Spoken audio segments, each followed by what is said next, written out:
बिस्मिल्लाहिर्रहमानिर्रहीम अस्सलाम वालेकुम। Welcome to my YouTube channel law students platform. इस वीडियो में हम पढ़ेंगे federalism, its features, merits and demerits. Federalism क्या है, उसके फीचर्स कौन से हैं, फेडरलिज्म की मेरिट्स और डीमेरिट्स कौन सी हैं। सबसे पहले जो फेडरलिज्म है उसकी मीनिंग क्या है। Distribution of powers between central and local government.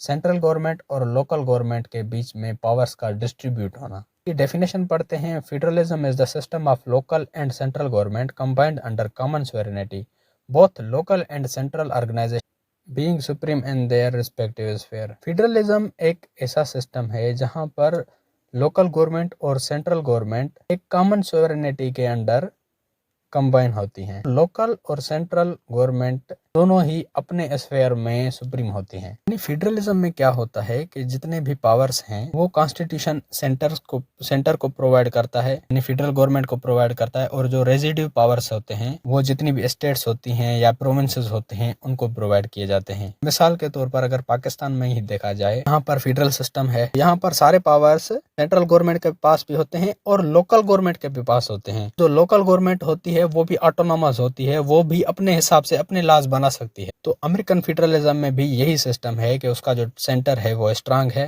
वो लॉ को ओन करती है। जो स्टेट्स हैं, 50 स्टेट्स हैं अमेरिका में, वो भी खुद मुख्तियार हैं, वो भी अपने हिसाब से अपना लॉ बना सकती हैं, जो जिस लॉ के हिसाब से उनका जो सिस्टम है वो स्मूथली रन हो सके। लेकिन वो स्टेट्स जो भी लॉ बनाए वो कॉन्स्टिट्यूशन के खिलाफ ना हो, फेडरल गवर्नमेंट के खिलाफ ना हो। यही बेसिक कॉन्सेप्ट है फेडरलिज्म का। जो पावर्स हैं वो डिस्ट्रीब्यूट होते हैं फेडरल गवर्नमेंट में और लोकल गवर्नमेंट में, और लोकल गवर्नमेंट भी ऑटोनोमस होती है, वो भी अपने लॉज बना सकती है, अपनी पुलिस के लॉज बना सकती है ताकि उनका सिस्टम स्मूथली चल सके, अपने लोगों के बेनिफिट के लिए लॉज बना सकती है। Essentials for federalism. फेडरलिज्म के लिए एसेंशियल्स कौन से हैं। फेडरलिज्म एक स्ट्रांग फेडरलिज्म है। स्ट्रांग फेडरलिज्म के लिए कौन से एसेंशियल्स हैं अमेरिकन कॉन्स्टिट्यूशन में। अब सबसे पहला है ड्यूअल पॉलिटी या dual government. Dual government means the distribution of government powers between central government and state government. It is one of the important characteristic of federal constitution. Dual government का मतलब है central government और state government के बीच में government के powers को distribute करना। ये एक इंतहाई अहम पार्ट है फेडरलिज्म का। फेडरलिज्म में होता ये है कि जो पावर्स हैं वो डिस्ट्रीब्यूट होते हैं लोकल गवर्नमेंट में और सेंट्रल गवर्नमेंट में। दूसरा एसेंशियल है same citizen separate jurisdiction. Every person of the USA has the citizenship of America as well as citizenship of the state where he is living. USA के हर citizen को America की 2 citizenship हासिल होती हैं। एक उस स्टेट की सिटीजनशिप जिस स्टेट में वो रह रहा है, और दूसरी अमेरिका की सिटीजनशिप, यानी उसको 2 आईडी कार्ड्स होते हैं, एक अमेरिका का आईडी कार्ड और एक उस स्टेट का आईडी कार्ड जिसमें वो रह रहा है। थर्ड पर है written constitution. In order to formulate federalism the constitution must be written और enacted. The Constitution is an enacted constitution. It was embodied in the document at Philadelphia Convention held in 1787, though came into force in 1789. Written constitution is necessary to formulate the federalism. अब federalism को formulate करने के लिए constitution है वो written होना चाहिए या इनेक्टेड होना चाहिए, और यूएसए का कॉन्स्टिट्यूशन रिटन है जिसको एक डॉक्यूमेंट में एम्बॉडी किया गया था फिलाडेल्फिया कन्वेंशन 1787 में, और ये इनफोर्स हुआ था 1789 में। और स्ट्रांग फेडरलिज्म को फॉर्मुलेट करने के लिए रिटन कॉन्स्टिट्यूशन का होना लाजमी है। फोर्थ है bicameralism. Bicameralism is also an essential ingredient in order to constitute federalism. Federalism को कॉन्स्टिट्यूट करने के लिए बायकैमरलिज्म भी एक एसेंशियल इंग्रेडिएंट है। और American parliament also known as Congress, article 1 Section 1 declares that all legislative powers shall be vested in Congress, which is consisted of 2 houses. American Congress है वो 2 हाउसेज पे मुश्तमिल है, हाउस ऑफ रिप्रेजेंटेटिव्स और सेनेट। फेडरलिज्म के लिए भी जरूरी है कि वो बायकैमरलिज्म होनी चाहिए। आर्टिकल 1 Section 1 ये डिक्लेयर करता है कि जितने भी लेजिस्लेटिव पावर्स हैं वो कांग्रेस में, यानी कांग्रेस को सारे लेजिस्लेटिव पावर्स दिए गए हैं, और कांग्रेस 2 हाउसेज पे मुश्तमिल है। फिफ्थ पर है separation of powers. To constitute strong federalism separation of powers is necessary. Strong federalism को कॉन्स्टिट्यूट करने के लिए भी सेपरेशन ऑफ पावर्स जरूरी है। जैसे कि आर्टिकल 1 में लेजिस्लेटिव पावर्स कांग्रेस को दिए गए हैं, आर्टिकल 2 में एग्जीक्यूटिव पावर्स प्रेसिडेंट को दिए गए हैं, और आर्टिकल 3 में जुडिशल पावर्स जुडिशरी को दिए गए हैं। 6th नंबर पर है rigid constitution. In order to form federalism the constitution must be rigid. It is because the reason that if the constitution would not be rigid, it would not constitute strong federalism. The USA Constitution is termed as the most rigid constitution of the world, as its procedure of the amendment is very cumbersome and difficult. Federalism form करने के लिए constitution का rigid होना लाजमी है, क्योंकि अगर constitution rigid नहीं होगा तो स्ट्रांग फेडरलिज्म फॉर्म नहीं होगी, यानी कोई भी सिंपल मेजॉरिटी से उस कॉन्स्टिट्यूशन को अमेंड कर सकता होगा और जो ऑलरेडी लॉज बने हुए होंगे वो चेंज हो जाएंगे और अल्टीमेटली जो फेडरलिज्म है वो अफेक्ट होगी। रिजिड कॉन्स्टिट्यूशन होना लाजमी है ताकि अमेंडमेंट है वो बहुत ही लेंथी तरीके से हो और डिफिकल्ट हो। अमेरिका में कॉन्स्टिट्यूशन में अमेंडमेंट करना बहुत ही मुश्किल है कि जब कांग्रेस अमेंडमेंट प्रोपोज करती है वो 2/3 मेजॉरिटी से प्रोपोज होनी चाहिए, यानी अगर कांग्रेस में 100 मेंबर्स हैं तो कम से कम 66 मेंबर्स की मेजॉरिटी उसको प्रोपोज करे। फिर वहां से भी अगर कामयाब हो गया फिर वो रेटिफिकेशन के लिए 3/4 मेजॉरिटी ऑफ स्टेट लेजिस्लेचर्स के पास जाता है। जितनी भी स्टेट्स हैं 50 स्टेट्स हैं, 50 स्टेट में से कम 38 स्टेट्स उस प्रपोजल को रेटिफाई करें, मंजूर करें। 7th है Supreme court. The supreme Court is an other requisite for federalism. In order to formulate federation, there must be Supreme Court of country to whom some extraordinary powers are given. Supreme court भी federalism का एक अहम हिस्सा है। Federalism formulate करने के लिए किसी भी कंट्री में एक सुप्रीम कोर्ट होनी चाहिए और उसको एक्स्ट्रा ऑर्डिनरी पावर्स दिए जाएं। अब मिसाल के तौर पर judicial reviews over legislature executive orders. अगर कोई भी कानून बनाया जाता है कांग्रेस की तरफ से, प्रेसिडेंट की तरफ से कोई एक्ट्स कर दिए जाते हैं तो उसको जुडिशरी रिव्यू करती है और अगर वो कॉन्स्टिट्यूशन के खिलाफ होते हैं उनको डिक्लेयर्ड वॉइड कर देती है। Supreme Court is independent and termed as the guardian of constitution. Supreme Court जो है इंडिपेंडेंट है और इसको कॉन्स्टिट्यूशन का गार्जियन माना जाता है। 8th है superiority of the constitution. Constitution is the supreme law of land. जो कॉन्स्टिट्यूशन है वो सुप्रीम लॉ ऑफ लैंड है। अब हमने अमेरिकन फेडरलिज्म के एसेंशियल एलिमेंट्स कौन से पढ़े। सबसे पहला एसेंशियल एलिमेंट है ड्यूअल गवर्नमेंट। फेडरलिज्म के लिए जरूरी है कि जो गवर्नमेंट हो वो ड्यूअल हो, यानी सेंट्रल गवर्नमेंट हो और लोकल गवर्नमेंट हो। सेंट्रल गवर्नमेंट्स को भी पावर्स दिए जाएं और लोकल गवर्नमेंट्स को भी पावर दिए जाएं। दूसरा है सेम सिटीजन सेपरेट जुरिस्डिक्शन। और अमेरिका में हर एक सिटीजन को 2 सिटीजनशिप्स हासिल हैं, एक अमेरिका की और एक उस स्टेट की जिसमें वो रह रहा है। और तीसरा है रिटन कॉन्स्टिट्यूशन। फेडरलिज्म के लिए जरूरी है कि जो कॉन्स्टिट्यूशन हो वो रिटन हो। और चौथा है बायकैमरलिज्म। फेडरलिज्म के लिए जरूरी है कि जो पार्लियामेंट है या कांग्रेस है वो बायकैमरलिज्म होनी चाहिए, यानी 2 हाउसेस पे मुश्तमिल होनी चाहिए। हाउस ऑफ रिप्रेजेंटेटिव्स और सेनेट पे मुश्तमिल है अमेरिकन कांग्रेस। 5th है सेपरेशन ऑफ पावर्स, यानी जो पावर्स हैं गवर्नमेंट के ऑर्गन्स हैं वो सेपरेट होनी चाहिए, यानी सारे पावर्स एक ही बंदे के या एक ही डिपार्टमेंट के हाथों में नहीं होने चाहिए। 6th है रिजिड कॉन्स्टिट्यूशन। स्ट्रांग फेडरलिज्म को फॉर्मुलेट करने के लिए जो कॉन्स्टिट्यूशन है वो रिजिड होना चाहिए। 7th है सुप्रीम कोर्ट। सुप्रीम कोर्ट को भी एक्स्ट्रा ऑर्डिनरी पावर्स होने चाहिए ताकि वो लेजिस्लेटिव और एग्जीक्यूटिव पावर्स को रिव्यू कर सके। 8th है सुपीरियरिटी ऑफ कॉन्स्टिट्यूशन। कॉन्स्टिट्यूशन जो है वो supreme law of the land होना चाहिए, तभी जो फेडरलिज्म है वो स्ट्रांग फेडरलिज्म फॉर्म हो सकती है। अब हम पढ़ते हैं powers of federal government and state government. Federal government के पावर्स कौन से हैं और स्टेट गवर्नमेंट के पावर्स कौन से हैं। सबसे पहले हम पढ़ते हैं फेडरल गवर्नमेंट पावर्स, इसको सेंट्रल गवर्नमेंट पावर्स भी कहा जाता है। इसके कौन कौन से पावर्स हैं। सबसे पहला है maintain the army and navy. Army और नेवी को मेंटेन करती है। दूसरा है declare war and peace. Central government war और पीस को भी डिक्लेयर कर सकती है। Issue the coin and money, currency है उस मुल्क की उसको इशू कर सकती है। Regulate trade between states and with foreign nations, states के साथ जो ट्रेड होता है उस ट्रेड को रेगुलेट कर सकती है और फॉरेन नेशंस के साथ ट्रेड होता है उसको रेगुलेट कर सकती है। Make all the laws necessary for carrying out delegated powers, और वो सारे लॉज बना सकती है जो डेलीगेटेड पावर्स को कैरी आउट करने के लिए जरूरी होते हैं। ये तो हो गए सेंट्रल गवर्नमेंट के पावर्स। अब हम पढ़ते हैं स्टेट गवर्नमेंट के पावर्स। सबसे पहला है conduct elections. State government elections conduct कर सकती है, वो एजुकेशन की हो, रोड्स की हो, हॉस्पिटल्स की हो। दूसरा है एस्टेब्लिश स्कूल्स, स्कूल्स को एस्टेब्लिश कर सकती है। तीसरा है regulate business with in the state, state के अंदर जो बिजनेस हो रहा है उसको रेगुलेट कर सकती है। Establish local government, local government को एस्टेब्लिश कर सकती है। फिफ्थ है रेगुलेट मैरिजेस, मैरिजेस को रेगुलेट कर सकती है। ये तो हो गए स्टेट गवर्नमेंट के पावर्स। हम पढ़ते हैं कॉन्करेंट पावर्स, यानी वो पावर्स जो स्टेट गवर्नमेंट के पास भी हैं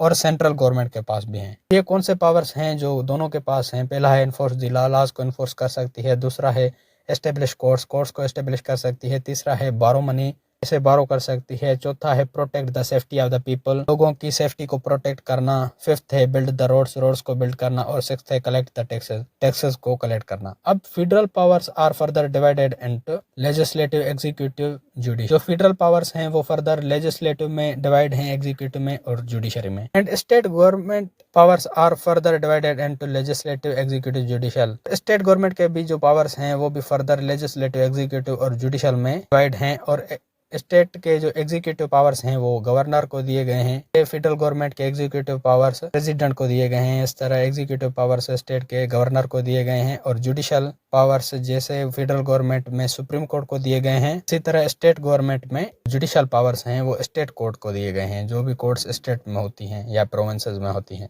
factors responsible for the growth of federalism, वो कौन से फैक्टर्स हैं जिन्होंने फेडरलिज्म को ग्रो किया है? सबसे पहला है amendment of the constitution. Many amendments have also increased the powers of federal government. कितने ही अमेंडमेंट्स से फेडरल गवर्नमेंट के पावर्स इंक्रीज हुए हैं, जैसे कि पहला है 15th amendment. This amendment gave the power of judicial review to Supreme Court और लेजिस्लेचर। अब जो 15th अमेंडमेंट है उसने जुडिशियल रिव्यू का पावर सुप्रीम कोर्ट को दिया है। 16th amendment, this amendment authorised the Congress to collect the taxes from the state. 16th amendment ने कांग्रेस को ये पावर दिया है कि वो स्टेट से टैक्सेस कलेक्ट कर सकती है। दूसरा है powerful president issue the rules and regulations in exercise of their authority and had widened the authority of federal government. जो पावरफुल प्रेसिडेंट है वो रूल्स एंड रेगुलेशंस को इशू कर सकता है अपने पावर्स को इस्तेमाल करते हुए, और इससे फेडरल गवर्नमेंट की जो अथॉरिटी है वो भी वाइडन हुई है। और तीसरा है defence of country. Constitution empowers national government to protect country from external aggression, declare war when necessary, all these increase the authority of federalism. Constitution ने नेशनल गवर्नमेंट को ये पावर दिया है कि वो अपने कंट्री को एक्सटर्नल एग्रेशन से प्रोटेक्ट करें, जब जरूरत पड़े तो वार को भी डिक्लेयर करें। इन चीजों ने फेडरलिज्म की अथॉरिटी को इंक्रीज किया है। और फोर्थ है स्टेट्स ऑटोनॉमी, भी बहुत अहम पार्ट है कि जो जितनी भी स्टेट्स हैं वो भी खुद मुख्तियार होनी चाहिए। फिफ्थ है physical, economic and social changes of US are responsible for the growth of federalism. US की जितनी भी फिजिकल, इकोनॉमिक या सोशल चेंजेस हैं वो फेडरलिज्म की ग्रोथ के लिए रिस्पॉन्सिबल हैं। Conclusion, America is strong federalism because framers of the constitution established dual governmental agency where central and state have their own powers. They are autonomous and independent, neither encroaching on the other। अब American federalism strong federalism है और framers of the constitution ने dual government agency को establish किया, जहां पर central और state पास अपने ही पावर्स हैं और ये खुद मुख्तियार हैं, सेंट्रल और स्टेट गवर्नमेंट, और इंडिपेंडेंट हैं और वो एक दूसरे के काम में मुदाखलत नहीं करते। अब हम पढ़ेंगे merits and demerits of federalism. अब सबसे पहले हम पढ़ते हैं मेरिट्स। अब मेरिट्स में सबसे पहला है गवर्नेंस बिकम्स इजियर, हुक्मरानी करना आसान हो जाती है। Because power is divided into centre and state, every state is given its own law and constitution, so it's easy to govern country. क्योंकि जो पावर्स हैं वो डिवाइड हो जाते हैं सेंटर में और स्टेट्स में, हर स्टेट को अपना लॉ दिया जाता है और अपना कॉन्स्टिट्यूशन दिया जाता है, ईजी हो जाती है उस कंट्री को गवर्न करने की। दूसरा है local issues are given more weightage, तो लोकल इश्यूज हैं उनको ज्यादा अहमियत दी जाती है। If there is only one central government it does not focus on local issues, but state या provinces gives importance to local issues and try to solve every detail of these issues as it does not miscarriage the justice. अब अगर एक ही centre होगा, एक ही central government होगी, तो जो local issues हैं उन पे वो फोकस नहीं करेगी, फिर वो अपने मेजर इश्यूज पे जो है फोकस करेगी। इसलिए अगर जो प्रोविंसेस होंगे, पावर्स डिवाइडेड होंगे, वो प्रोविंसेस अपने प्रोविंस के लोकल इश्यूज पे भी फोकस करेंगे। थर्ड है diversity, if different works are done in different ways it leads the state to the evolution and innovation. और मुख्तलिफ काम मुख्तलिफ तरीकों से किए जाएंगे तो ये चीज़ें स्टेट को एक एवोल्यूशन और इनोवेशन की तरफ लेके जाएंगे। फोर्थ है ability to change, any citizen can change its state to start business in another state. हर सिटीजन के पास ये अथॉरिटी होती है कि वो अपनी स्टेट चेंज कर सकता है और वो अपना बिजनेस वहाँ पर स्टार्ट कर सकता है। ये भी एक बहुत बड़ी मेरिट है।